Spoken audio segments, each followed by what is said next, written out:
But Daniel resolved not to defile himself with the royal food and wine, and he asked the chief official for permission not to defile himself this way. Now God had caused the official to show favor and compassion to Daniel. Please test your servants for 10 days. Give us nothing but vegetables to eat and water to drink. Then compare our appearance with that of the young men who eat the royal food, and treat your servants in accordance with what you see. So he agreed to this and tested them for 10 days. At the end of the 10 days, they looked healthier and better nourished than any of the young men who ate the royal food. To these 4 young men, God gave knowledge and understanding of all kinds of literature and learning, and Daniel could understand visions and dreams of all kinds. At the end of the time set by the king to bring them into his service, the chief official presented them to Nebuchadnezzar. The king talked with them, and he found none equal to Daniel, Hananiah, Mishael, and Azariah, so they entered the king's service. In every matter of wisdom and understanding about which the king questioned them, he found them 10 times better than all the magicians and enchanters in his whole kingdom. In the time of those kings, the God of heaven will set up a kingdom that will never be destroyed, nor will it be left to another people. It will crush all those kingdoms and bring them to an end, but it will itself endure forever. This is the meaning of the vision of the rock, cut out of a mountain, but not by human hands, a rock that broke the iron, the bronze, the clay, the silver, and the gold to pieces. During the night, the mystery was revealed to Daniel in a vision. Then Daniel praised the God of heaven and said, "Praise be to the name of God forever and ever. Wisdom and power are his. He changes times and seasons. He deposes kings and raises up others. He gives wisdom to the wise and knowledge to the discerning. He reveals deep and hidden things. He knows what lies in darkness, and light dwells with him."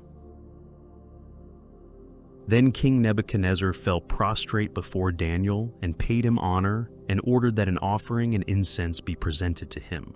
The king said to Daniel, "Surely your God is the God of gods and the Lord of kings, and a revealer of mysteries, for you were able to reveal this mystery.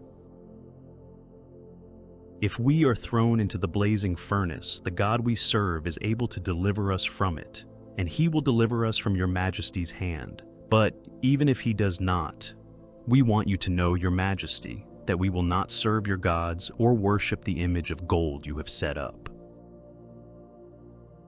Then King Nebuchadnezzar leaped to his feet in amazement and asked his advisors, "Weren't there 3 men that we tied up and threw into the fire?" They replied, "Certainly, your majesty." He said, "Look, I see 4 men walking around in the fire, unbound and unharmed, and the 4th looks like a son of the gods." Then Nebuchadnezzar said, "Praise be to the God of Shadrach, Meshach, and Abednego, who has sent his angel and rescued his servants. They trusted in him and defied the king's command, and were willing to give up their lives rather than serve or worship any god except their own God. Therefore I decree that the people of any nation or language who say anything against the God of Shadrach, Meshach, and Abednego be cut into pieces and their houses be turned into piles of rubble, for no other God can save in this way." This is the interpretation, your majesty, and this is the decree the Most High has issued against my lord the king. You will be driven away from people and will live with the wild animals. You will eat grass like the ox and be drenched with the dew of heaven. 7 times will pass by for you, until you acknowledge that the Most High is sovereign over all kingdoms on earth and gives them to anyone he wishes. All the peoples of the earth are regarded as nothing. He does as he pleases with the powers of heaven and the peoples of the earth. No one can hold back his hand or say to him, "What have you done?" At the same time that my sanity was restored, my honor and splendor were returned to me for the glory of my kingdom. Now I, Nebuchadnezzar, praise and exalt and glorify the King of heaven, because everything he does is right, and all his ways are just. And those who walk in pride he is able to humble. Suddenly, the fingers of a human hand appeared and wrote on the plaster of the wall near the lampstand in the royal palace. The king watched the hand as it wrote. His face turned pale, and he was so frightened that his legs became weak and his knees were knocking. Then Daniel answered the king, "You may keep your gifts for yourself and give your rewards to someone else.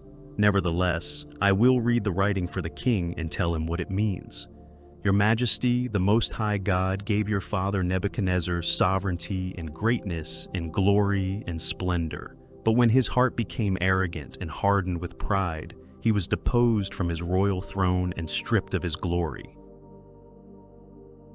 This is what these words mean. Mene, God has numbered the days of your reign and brought it to an end. Tekel, you have been weighed on the scales and found wanting. Perez, your kingdom is divided and given to the Medes and Persians. Now, when Daniel learned that the decree had been published, he went home to his upstairs room, where the windows opened toward Jerusalem. 3 times a day he got down on his knees and prayed, giving thanks to his God, just as he had done before. Then these men went as a group and found Daniel praying and asking God for help. My God sent his angel, and he shut the mouths of the lions. They have not hurt me, because I was found innocent in his sight. Nor have I ever done any wrong before you, your Majesty. The king was overjoyed and gave orders to lift Daniel out of the den.